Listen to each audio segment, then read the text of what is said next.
이것은 방송이 아니라 잡담입니다. 우리나라 시사 문제를 주제로 벌이는 아무 말 대잔치이니 필요하신 분들만 들으세요. 자, 11월 10월 앞두고 있는 10월 23일 자연스러웠습니다. 네, 잡담을 시작을 해봅시다. 뭐 여러 가지 얘기를 해보죠. 오늘 주로 인물 얘기를 많이 할 것 같네요. 푸틴부터 트럼프, 문재인, 카터, 홍준표 플러스 최선희.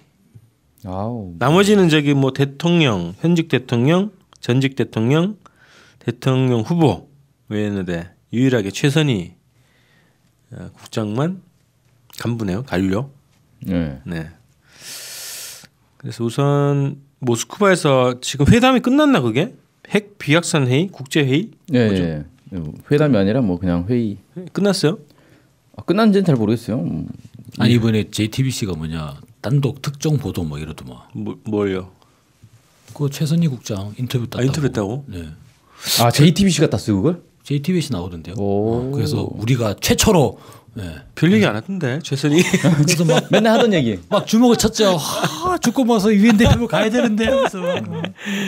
하지만 JTBC가 똑같은 먼저. 얘기죠. 네. 모스크바에서 러시아가 주최한 거죠? 네 그런 것 같아요. 이 회의의 실체에 대해서 국내 언론에서는 제대로 보도한 데가 없더라고요. 뭔 회의인지. 러시아가 주최하니까 모스크바에서 하겠죠. 네. 설마 뭐 다른 나라가 하진 않을 거고. 그래서 이제 육자회담이 주로 이제 중국이 중재하고 의장국이었단 말이에요. 네. 10년 전에. 근데 이제 그건 거의 이제 없어졌으니까 러시아가 새롭게 판을 짜는가? 요즘에 이제 이 문제 한반도 문제에서 적극적으로 발언도 높이고. 요새 이제 아니고. 트럼프 얘기 들어보면 시진핑은 완전 뭐 트럼프 똘마니로 이제 딱 등극하는 것 같더만. 맞아. 아베랑 충성 경쟁하고 있는 것 거의 그런 수준인데. 중국이 또 그걸 부정을 하잖아. 그죠. 트럼프의 발언에 대해서.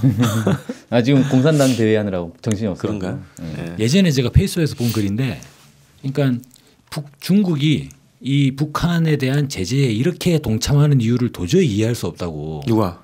어떤 사람이? 네, 그건 모르겠네. 그 미국의 재무부 차관보가 했던 얘기인가? 그래서 사드를 자기 옆구리에 데려오고 주한미군을 대폭 강화하면서 그런 걸 용인하면서까지 북한에게 저렇게 제재 일변도의 행보를 취하는 이유를 도저히 모르겠다. 기존의 북중 관계나 뭐 중국과 미국 관계에서 봤을 때 이례적인 현상이다. 그러니까 아무리 봐도 이게 중국에게 뭐냐 득보다 실이 많은 거잖아요. 알 수 없죠. 그건. 아 그래요? 일반인들이 보기에 뭐 그냥 북한을 견제하는 게 득이라고 한다면 실은 옆에 커다란 트럼프라는 경쟁자를 옆에 끼는 건데 그 다들 그걸 걱정하더라고. 아 내가 볼 때는 진짜 키신저가 제안한 게 중국이 받은 것 같아요. 너네 북핵 접수라. 폐기하면 북한 너네 줄 테니까 가져라. 중국이 받은 것 같아. 주한미군 철수할 테니까 북한을 가져라. 완전히 황당한 상황이지 지금. 그러니까 여기가 뭐 트럼프래. 시진핑 보니까 무슨 당 대회에서 2050몇 년인가 몇 년까지가 완전한 뭐 새로운 새 시대 중국 뭐 이런 걸 목표로 한다고 하는데 그 전략하에서 했던 중국 중심의 대국주의, 대국화, 뭐 세계 인류 국가화 뭐 이런 것들을 목표로 해서 지금 자기 이익 중심으로 판을 짜는 과정에 있는 것 같더라고요. 그리고 어쨌든 이제 그래서 뭐 그런 행보와 무관하지 않을 것 같긴 한데 어쨌든 러시아가 지금 적극적으로 개입을 하려고 하는 것 같고 푸틴이 또 한마디 했더만요. 이 회의에서 기조연설한 건가? 한마디 했죠. 네. 선제 타격이 불가능하다. 아무도 한 번의 선제 공격으로 북한을 멈추게 하는 것이 가능한지 알지 못한다. 아우 참 번역 좀 자연스럽게 좀 하지. 번역 좀. 트럼프는 알면 깜짝 놀랄 것이라고 그랬잖아. 자기의 전략이. 네, 우리는 북한에 대해서 준비돼 있다고. 완벽하게 준비돼 있다. 그게 푸틴 들으라고 한 얘기인가? 푸틴 발언 이후에 나오긴 했죠. 네, 푸틴이 얘기했잖아요. 아무도 알지 못한다. 그런 방법이 있냐? 푸틴이 알면 깜짝 놀랄 걸? 화답을 했구만. 러시아하고도 괜찮은데 관계가 나쁘지 않을 텐데 트럼프하고. 트럼프하고 러시아요. 그게 뭐 그런 거 있잖아요. 박근혜 때 한일 관계가 별로 안 좋았어요, 사실. 왜냐하면 박근혜가 이제 친일파에 후손해가지고 집중 감시를 당했단 징크스가 말이에요. 있어가지고. 네. 그러니까 지금 사실 트럼프도 러시아의 간첩 뭐 거의 이런 수준이잖아요. 러시아의 지원으로 대통령이 됐다. 그러니 뭐 이제 다들 그래 분명히 트럼프는 언제 한번 이제 러시아와 손 잡는 일이 있을 것이다라고 다들 주목을 하고 있다 보니까 함부로 접근을 못하는 수도 있죠. 그리고 그 원래 이제 러시아하고 연결하던 놈이 걔잖아요. 잘리네. 뭐지 마이클 플린인가? 플린. 네. 네. 걔가 이제 러시아하고의 통로였는데 잘렸죠. 네. 그래서 어쨌든 러시아 입장에서는 이게 대북 선제 공격이 불가능하니까 그 포기하고 새로운 대화를 뭐 추진해라 이런 입장으로 계속 이제 한반도 문제에서 발언력을 높이고 있는 상황이고 그래서 이 회의도 개최를 한 것 같고 러시아가 할 수 있는 역할은 중재역이다. 자기가 중재를 하겠다. 네. 그런 거예요.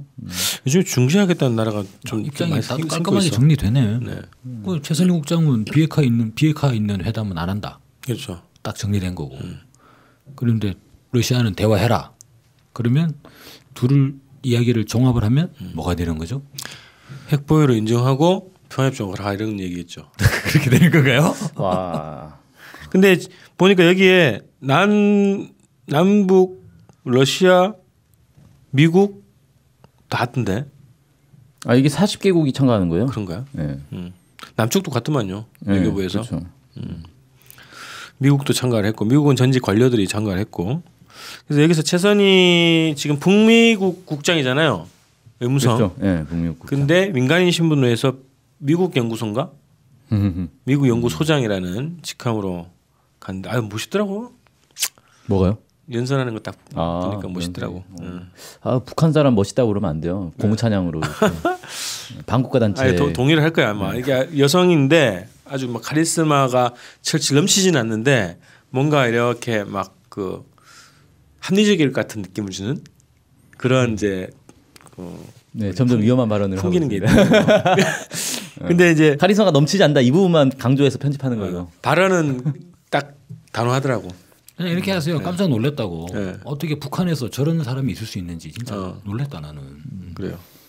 그래서 공식 입장을 또 밝힌 거예요. 공천인가? 아무튼. 예. 공식 입장으로 이제 핵 회담 안 한다는 거잖아요. 그렇죠. 비핵화 회담 안 한다는 거고. 근데 그게 새로운 건 아니에요, 사실. 누차 발표하던 입장이죠.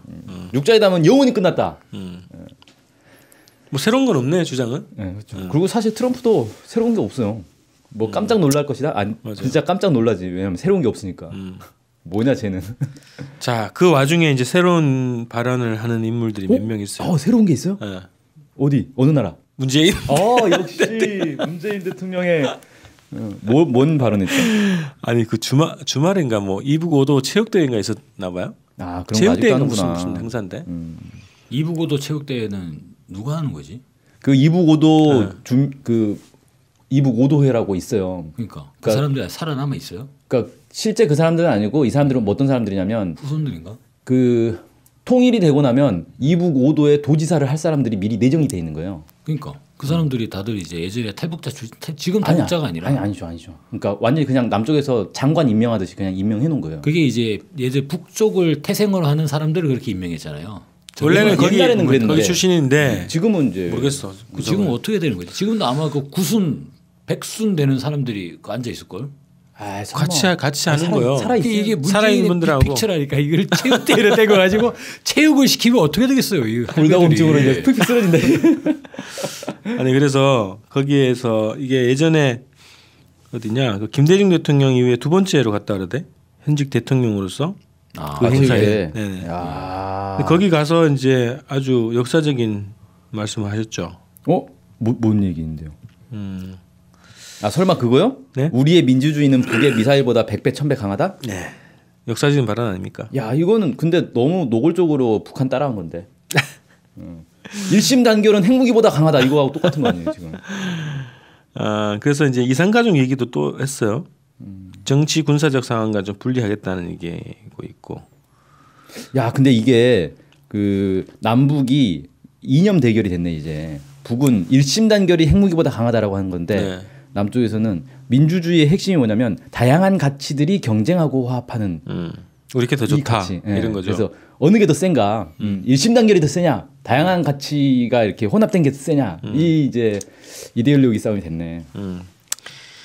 그래요. 그래서 하여튼 그런 이게 우리 남북 공동선의 기본 정신 아닙니까? 뭐가요? 서로의 체제를 인정하고 아 존중하고 간섭하지 않는다 이런 건데 이걸 뛰어넘어 가지고 지금 그걸 깨는 발언을 한 거예요.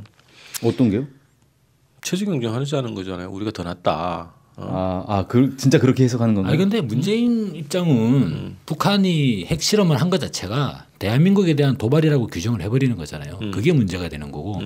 그러니까 문재인 정부는 이런 거 아니에요. 나는 북한과 잘 지내려고 노력을 했지만 북한이 먼저 우리에게 도발했기 때문에 우리는 어쩔 수 없다 이런 입장이라서 그 사전에 먼저 북한의 핵을 무엇으로 봐야 되느냐는 문제가 먼저 걸리는 거죠. 북한의 핵은 이제 미국과의 관계에서 나타나는 문제가 되는데 그거를 끌고 와가지고 이제 나 때문에 핵을 개발했다. 일종의 좀 이런 거를 아전인수. 망상이라고 하죠. 네. 네. 갑자기 사장이 뭔가 막 기분이 되게 안 좋아가지고 서류 봉투를 막 내던지면서 화를 내요. 근데 옆에 있는 비서가 사장님이 나 때문에 저렇게 화를 냈나? 라는 식으로 이제 거기다 갖다 붙이는 거지 않습니까? 그 경쟁사랑 얘기하다가 잘못된 건데 그런 식으로의 일종의 망상에 가까운 거예요, 이거는. 그게 이제 출발점이라는 거죠. 거기가 출발이죠. 네. 그다음 이런 얘기도 있어요. 이산가족 중에 현재 생존에 계신 분이 6만 명 정도, 평균 연령이 82세다. 이산가족이 우리 곁을 떠나기 전 일륜과 천륜을 더는 막아서는 안 된다는 얘기를 하셨네요. 네, 좋은 얘기네요. 네. 그것도 좀 납득이 잘 안 가. 왜요? 탈북자들 이산가족 아닌가? 이 행사에 탈북자들도 왔어. 그러니까 문제를 제기해버리면 평균 연령이 81세 이거는 진짜 말이 안 되죠. 네. 탈북자 3만 시대인데. 그러니까 가족 상봉을 신청한 이산 가족이 6만 명이라는 거네. 가족 그렇죠. 상봉을 신청한 신청한 사람. 신청한 사람이 한해서 신청 안 한 탈북자들은 모르는 거고. 네, 그렇죠. 여기서 사람이 먼저다 할 때도 이제 신청한 사람이 먼저다 이렇게 되는 거야. 선착순. 아니 김현희 선생님 어떻게 되고요 그러면? 신청 이산가족인데. 그것도 신청했어요. 그분도 네. 저기에. 근데 저도 이제 신청한 사람 몇 명 만나봤는데 거의 당첨이 거의 로또 수준이더라고요. 신청한 사람 워낙 많아가지고. 맞아요. 근데 뭐 몇만 명 중에서 몇백 명을 뽑는 거라서 이게 거의 진짜 로또는 아니구나. 아니 그거 자체도 고통을 주는 거 아니에요? 근데 희망 고문이죠. 이산가족. 이산가족의 기준이 그러니까 예를 들어서 북에 있다가 내려온 사람만 이산가족으로 인정되는 거예요? 아니면 그 내려온 사람의 후손도 이산가족으로 인정되는 거예요? 후손이 자기 할아버지를 만날 수도 있고 네. 할아버지의 친척 후손들을 만날 수도 있고 다 이산가족이 대를 이어가겠죠. 그럼 남해 있다가 올라간 사람도 이산가족의 대상이 돼요. 남에 있다 우리 할아버지가 전쟁 월북하셨다. 시기에 월북을 하셨는데 되죠. 사회주의자라고 하던데 되지. 만나보고 싶다. 돼요? 되죠. 우리 주변에 사례 있었는데. 그러면 그 사람의 후손들도 이산가족이면 이산가족은 갈수록 늘어날 수밖에 없잖아요. 그렇지. 모두가 이산가족이 자연스러운 현상인가 그러면? 모두가 이산가족? 나중에 진짜 몇십 년 지나면 모두가 다 이산가족인데? 왜냐면 세월이 지날수록 저도 이번에 결혼하니까 우리 처가에 또 이산가족이 실향민이 계시더라고. 이러면 또 이산가족이 되는 거 아니에요? 그렇죠. 내 자손들은 다 이산가족이 돼. 그래서 이제 그 본인의 의사와는 관계없이 강압적으로 강제적으로 이렇게 헤어지게 된 가족들을 기준으로 해야 되겠죠. 네. 그렇게 되면 한국전쟁 당시에 이제 원자탄의 위협을 피해서 오신 분들도 있을 거고, 그 다음에 뭐 여정업원들 김현희 선생 같은 분들도 있을 거고, 그런 분들이 우선적으로 네. 재결합을 하든 뭐 상봉을 하든 해야 되겠죠. 그 기준을 세워야 되는데 지금 이게 패턴이 똑같아요. 이 분들이 뭐 일륜 천륜 얘기하면서 막 이산가족 얘기를 하시는데 이걸 근본 문제를 얘기 안 하고 자꾸 이제 막 감상적으로 하면서 이게 정치로 활용하고 있다는 느낌이 계속 든단 말이죠. 그죠. 그런 말씀하셨어요. 그러면서 또 흥남 뭐 철수 얘기하시고 그러셔가지고 또 다시 시작되셨다. 다시 시작되셨다 이 발언이. 뭐가 다시 시작됐다고요? 이 발언이 다시 시작됐다고요? 이런 식의 발언들이 북에 대해서 제재 압박을 강화하고 뭐 이런 발언을 강화하셨고 그 다음에 홍준표. 근데 문재인 정부 보면 너무 요즘에는 문재인 임시정부라는 생각이 너무 확고하게 들어가지고 이번에 원자력 발전소 허가하는 것도 탈론적 기조는 유지하면서 주민공청회 결과상 어쩔 수 없이 한다는 식으로 돼 있잖아요. 이것도 임시적으로 하는 거고 그래서 북한에 대한 입장도 문재인 정부를 지지하시는 분들이 보면 잠시 저러는 거지라고 생각을 하시더라고요. 별로. 임시정부. 예, 그에 대해서 별반 북한이 워낙에나 미사일 쏘니까 저렇게 뭐 따끔하게 하는 거 아니냐. 곧 풀리겠지라는 생각을 가지고 많이 계시던데 지금까지 보면 지난 6개월을 봤을 때 이게 어쩔 수 없이 임시적으로 한다고도 말은 하지만 실제로는 원래 저런 거 아니냐라는 생각이 너무 많이 들잖아요. 임기가 굉장히 짧잖아요. 5년 짧잖아요. 네. 그 안에 무슨 뭐 다시 뭐 정상화 시킨다는 생각을 하는 것 자체가 웃긴 것 같아. 시간도 별로 없는데. 만약 정권 어떻게 될지도 모르는데 임시라고 하는 관념 자체가 임시로 무슨 했다고 하는 그 자체가 적어도 이제 성립이 안 된다. 완전한 북핵 폐기를 내걸었으면 임기 내 북핵 폐기 로드맵 이런 것 정도는 발표해야 되는 거 아니에요? 미국도 25년간 실패해가지고 트럼프도 지난 25년간 미국의 대북 정책은 총체적 실패다라고 하고 있는데 미국이 25년간 하지 못한 걸 저 문재인이 앞으로 4년 6개월 내에 하겠습니다 해가지고 어떤 로드맵을 제시를 해도 이게 들똥말똥인데 네. 너무 그냥 공세일변도로만 얘기하는 것 같아서 맞아. 최대의 압박과 관여를 하다 보면 언젠간 견딜 수 없는 제재를 하다 보면 언젠간 나의 후임이 그 언제가 뭐 언제인지는 말할 수 없다. 언젠간 후임이 완료할 것이다. 홍준표는 또 저기 박근혜 정리하고 미국 갔네. 같이 오늘 이제? 가죠, 오늘. 오늘 갔나? 네, 오늘 갑니다. 간다고. 보고하러 가는 거죠. 보고하- 네, 박근혜 정리했는데 잘했죠. 한 자리 해주시오.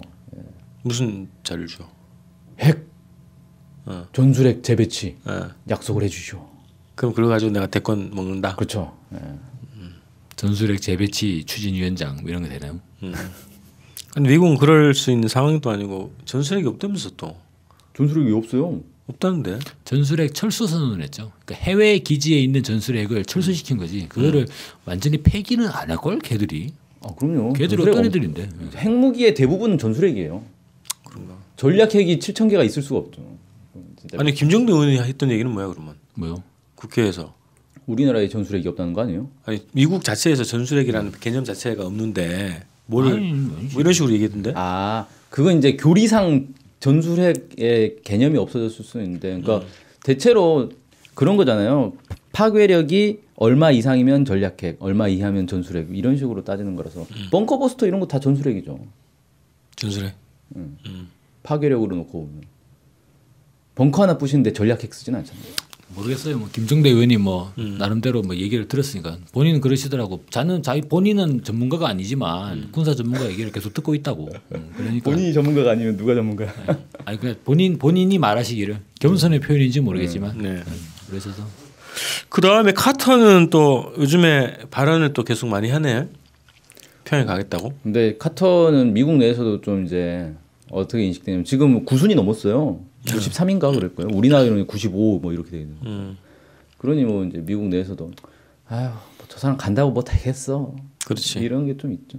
94년도는 한 20 몇 년 전인데 그때는 어쨌든 이제 무슨 역할을 했는데 지금은 거의 뭐 정치적 영향이 없고 그냥 상징적으로 전직 대통령이 그렇죠. 그냥 이거 아니에요. 이 나이에 내가 아리.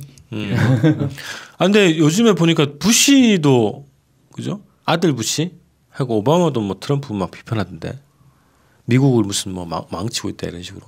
오바마야 뭐 당연히 그럴 수 있고 민주당이니까. 부시도 그런다. 부시는 왜 그러지? 원래 트럼프는 공화당 내에서도 왕따기는. 예, 그렇지. 왕따리였으니까. 비주류 아니야 비주류. 근데 부시 가문이 공화당 내에 이 예전 주류 가문이잖아요. 그렇죠. 네. 그래서 트럼프 주류 입장에서 봤을 때 트럼프와 사이가 안 좋을 수밖에 없죠. 이를테면은 뭐 거의 박근혜와 이명박 이런 거잖아요. 그렇지. 둘 간의 사이가 좋을 리가 없지. 미국 내에서 요즘 누구더라 무슨 갑부인가 갑부가 또 무슨 트럼프 탄핵 광고를 냈다고 그런 얘기도 있더라고. 트럼프 탄핵에 저기를 증거를 찾아주면은 $1,000 주겠다. $10,000 주겠다. 야, 그건 뭐 기업 이미지 마케팅 하는 거 아니에요, 혹시? 그거 저기예요. 근데 그 도색 잡지 발간사 레리 플린튼가 뭐 그런 거. 플레이보이 이런 건가? 뭐 플레이보이는 아니고 뭐 그런 게 있더라고요. 그 이미지 마케팅이구만. 미국인들의 환심을 사가지고 앞으로 이걸 쓰자 이렇게 되는 거. 잡지 좀 많이 사봐라 좀. 근데 그치. 이 사람이 그런 정치적 그 광고를 많이 했더라고요. 그 이전부터. 어쨌든 그런 분위기가 상업적으로도 이용되는 현상이죠. 현상을 트럼프 보면. 탄핵이 뭔가 이게 경제적 가치가 있구만. 그렇지. 너도 나도 트럼프 탄핵 얘기하면 일단 뜨잖아요. 우리 그런 글 좀 써볼까? 대중의 이목을 집중시키는 트럼프 거지. 탄핵 구호의 경제적 가치 이런 거. 오. 이거 돈 된다 이거. 그럽시다. 구매자들의 반응을 하나도 집중시킬 수 있는 아주 최적이고. 야 이거 탄핵 위기가 고조될수록 막 미국의 주가가 올라가고 막 이런 경기 활성화되고 막. 맞아. 그럴 수 있겠네. 촛불 집회 나오면 어떻게 돼요? 광화문으로 광화문 상권이 살아나고 이런 얘기를 미국에 가서 막 해야 한다니까. 그래서. 이재용 구속되고 나서는 무슨 더 올라갔다며. 삼성 승인이 네, 실적이 올라가고 그런 것처럼. 그거 쓰면 좋겠네요. 탄핵을 제대로 수출 잘해야겠다. 네. 탄핵의 경제적 가치. 그 하나만 얘기하고 좀 정리하죠. 우리가 이제 모래시계 없어진 관계로 시간이 지금 몇 분 흘렀는지 알 수가 없네요. 알 수가 없지만 최소 30분은 넘었습니다. 네. 자, 그 독일에 있는 주독 북한 대사관 네, 있겠죠. 베를린에 있어요. 네. 베를린 브란덴부르크 문 인근에 대사관들이 쭉 모였는데 뭐 그 인근에 있다 하더라고. 근데 이제 거기가 통일 독일 되기 전에 통독 되기 전에 동독에 있었단 말이죠. 대사관이. 네. 근데 굉장히 컸대. 규모가 컸겠지. 사회주의 국가에서 네. 북한 대사관의 규모가 굉장히 컸단 말이죠. 근데 이제 통일되고 나서 어쨌든 이제 뭐 자본주의로 됐잖아요. 자본주의 나라가 된 거지. 네. 독일이. 그러면서 이제 무슨 뭐 이게 사람도 줄고 대사관 직원들을 주고 그랬나 봐요. 북한 대사관. 근데 건물은 이게 일단 엄청 큰데 사람은 적으니까 공간이 비어 있잖아, 이거를. 그럼 이제 보통 이제 작은 건물로 이전을 하죠. 이전을 하거나 무슨 뭐 뭔지 하여튼 뭐 그런 재계약을 하거나 뭐 하는데 그게 여의치가 않았나 봐요. 근데 그런 나라들이 좀 있다는 거예요. 그래서 독일 정부랑 얘기를 해가지고 그 공간을 어떻게 쓸 거냐. 그래서 원래는 법적으로는 국제법인가 하여튼 뭐 외교 관례상으로는 그걸 가지고 수익 사업을 할 수 없대. 그 건물 그 빈 공간을 활용할 수 없다는 거예요. 아, 뭐 임대 같은 거 줘가지고 월세 받고 뭐 이런 거. 뭐 그런 걸 할 수 없다고 하는데 양해를 했다는 거야, 정부랑. 독일 정부랑. 이거 어떡하냐? 그럼 뭐 놀릴 수도 없고 이게 임대료가 더 많이 나간단 말이죠. 그렇죠. 공간 활용은 적은데. 그래서 그걸 그렇게 사용하는 걸로 내적으로 얘기가 다 된 거라는 거예요. 됐는데 이제 작년 올해 이제 유엔 안보리 제재 얘기하면서 그게 수익 사업을 계속 하는데 그게 북의 자금줄로 되고 있다 이런 식으로 막 몰아붙여가지고 독일 정부에서 그거를 못하게 이렇게 했다는 거지. 북한하고 약속을 깨는 거네요. 독일이 깼다는 거죠. 근데 그 얘기는 안 하지 사람들이. 근데 그 건물 자체가 소유가 북한 소유로 돼 있는 거예요? 그러니까 요즘에 아니 한국 정부가 보니까 대사관이나 그 영사관들 자꾸 그 구매를 하더라고. 구매를 해가지고 운영을 많이 하는 방식으로 가고 있어요. 근데 그 부지 자체가 임대료 개념인 것 같은데 정확하게 모르겠어요. 소유 개념인지는 모르겠는데 어쨌든 통독 시절에는 뭐 활성화됐는데 지금 이제 그런 상황이 아니기 때문에 그 건물을 어떻게 할지를. 그게 사회주의 진영 시절에 이를테면 그때는 뭐 사회주의 동독에서는 부동산 개념이 없을 거니까. 그냥 동독 정부 차원에서 북한 대사관을 준 거잖아요. 그 빌딩 하나 써라고. 그 외교 관계가 있으니까 정식 수교 관계가 있으니까. 근데 동독 체제가 붕괴되고 서독이 흡수가 됐잖아요. 그러면 서독은 북한과 수교 관계가 없지 않나요? 독일도 수교국인가? 수교국이에요. 대사관 있잖아. 수교국이니까 대사관이 있는 거죠. 그래서 저는 대사가 아닌가 싶어가지고. 대사예요. 대사요? 그럼 어쨌든 북한 입장에서는 이게 투자를 엄청 잘한 거네요. 동독 때 거의 이제 싸게 건물 하나 받았는데 자본주의가 되면서 이게 가치가 엄청 올랐을 거 아니에요 이게. 차라리 이거 매각하고. 이거 매각 개념이 아닌 것 더라고요. 건물하는 그 구멍가게 제대로 할 수 있는. 근데 어쨌든 이게 무슨 불법적인 걸로 따지면 걸릴 나라들이 굉장히 많이 있는 건데 그래서 독일 정부랑 이걸 협의를 해가지고. 너무한다. 우리 저기 뭐냐 주한 미대사 거기를 찾아가봐도 대사관 건물 몇 층 합니까? 8층 되나? 어마어마하죠. 아무리 의리해도 광화문 해도 그 임대료 얼마나 든다고 뭐 100억이 돼요, 1000억이 돼요 한 달에. 그렇지. 그거를 갖다가 야 이거는 완전 그 쫓아다니면서 뭐예요? 애들 이제 사탕 먹는 거 있잖아요. 그거 뺏어가는 거 비싸잖아. 그러니까 독일 정부가 비겁한 거지. 그러네. 그런 겁니다. 그래서 그거를 북한의 불법 자금 무슨 뭐 영업 활동 이런 개념으로 볼 게 아니라 북과 독일 간의 어떤 그 신뢰관계 협약 자체를 독일 정부가 깬 거다. 이렇게 좀 봐야 될 것 같아요. 근데 지금 뉴스에 간간히 그런 얘기들 나오잖아요. 어느 나라에서 뭐 북한하고의 뭐 거래를 끊었다. 어느 나라에서 뭐 북한에 뭘 어떻게 했다. 뭐 이런 게 또 종종 나오는데 제가 볼 때는 이제 트럼프가 자국이 힘으로 안 되고 중국도 힘이 없고 그러니까 전 세계 다 연락해가지고 야 너네 북한과 관련된 거 뭐 하나라도 해. 실적을 보여줘. 실적을 내 빨리. 그런 것 같아요. 그러니까 사실 이제 개성공단 폐쇄한 것도 사실 그런 측면이 있는 거잖아요. 그렇죠. 박근혜가 야 너네 남북 관계에서 뭐 하나 북한 압박하고 빨리 해. 그러니까 저희 이미 524로 다 끊었는데요. 개성공단 있잖아. 아, 네 알겠습니다. 거의 이런 거 아니었을까요? 그래요. 찌질한 거죠 이게. 야, 근데 이런 것까지 기사가 되는 정도라고 하면 진짜 북한에 대해서 자를 수 있는 게 더 없는가 보다. 그렇죠. 뭐 더 이상 뭐 쉽지 않죠. 아 근데 건물 임대료 이거 독일의 베를린 건물 임대료 얼마나 서울보다 쌀 거 아니에요.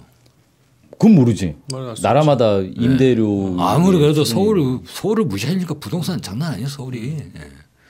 아 근데 그 임대료까지도 이제 문제 삼는다고 하면 아니 나 이거 사실 좀 약간 충격 받았거든. 그래요? 몇 백만 원도 이렇게. 와 이렇게 쪼잔하냐.